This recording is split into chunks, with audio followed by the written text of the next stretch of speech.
Before we get in the video, please like, make sure to subscribe,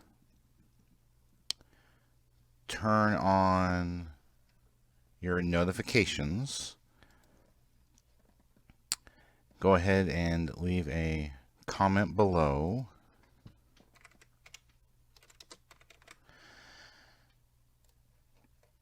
and click on the how you can help, which brings up the Family Friendly Game website and gives you lots of ideas how you can help us.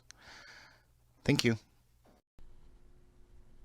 Hey guys, Paul Burry, Family Friendly Gaming. Court is in session. This is FFG Politics on the Royal Court of, the Royal College of Pediatrics, publishing evidence that gender blockers do not work. And I find this kind of fascinating, kind of interesting, that all of these radicals supporting and encouraging gender dysphoria are they themselves viciously hateful to anyone who is pointing out science. It's always funny. You have these people who are like, follow the science, follow the science. And then when the science goes against what they want and what they say, all of a sudden they don't seem to care about the science anymore. What's that about? Why don't they care about the science? And not only that, they're trying to shut up the people who publish this. Facts and evidence and studies. They're like, no. They have to be silenced. That this. I was reading an article about this lady.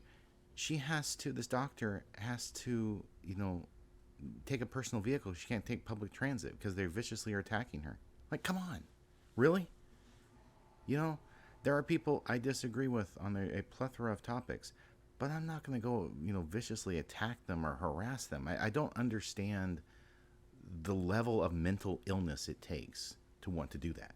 You know what I'm saying? Like, and we already know there's mental illness in that community, and it is treatable if they will seek treatment. But a lot of them don't want to seek treatment. They want you to pat them on the back and say, you're doing a good job driving off a cliff, instead of saying, hey, there's a cliff. Maybe you should not drive off of it. Maybe you shouldn't, mutilate your own body. Maybe you should, do intelligent things and try to live a normal, healthy life instead of, go ahead and do whatever you want to do and damage yourself however, and then regret it, in the future years. Well, lots of people do lots of dumb things.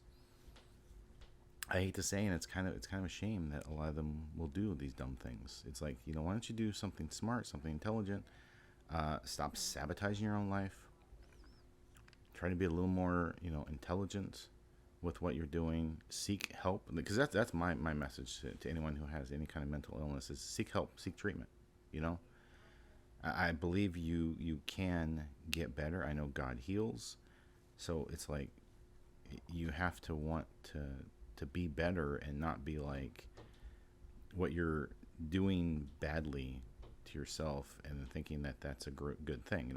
I disagree with redefinition. So if someone calls something that someone says, oh, this really bad thing is good, I'm like, no, the bad thing is bad and good things are good. Like you stick with it, with what's right and what's wrong, and you go about living your life and being a productive member and making the world a better place, instead of trying to cause all kinds of controversy and division with others by demanding that they change for you, because that's what we're seeing a lot of. And so they only want the science and the scientist to point out facts and evidence. They're viciously attacking them. So, and I personally believe this whole issue is more of a social construct than an actual biological one. I mean, there can be, chemical imbalances. There can be wires crossed in the brain. That does happen to some people. But I also think they get their wires crossed a lot of times, via radicalization in the schools, the public schools. And so I know a lot of people like, hey, homeschool my kids because that's a smarter way of doing things. Definitely is. All right, so I'd like to thank everyone for watching. Hope you have a wonderful rest of your day. Bye.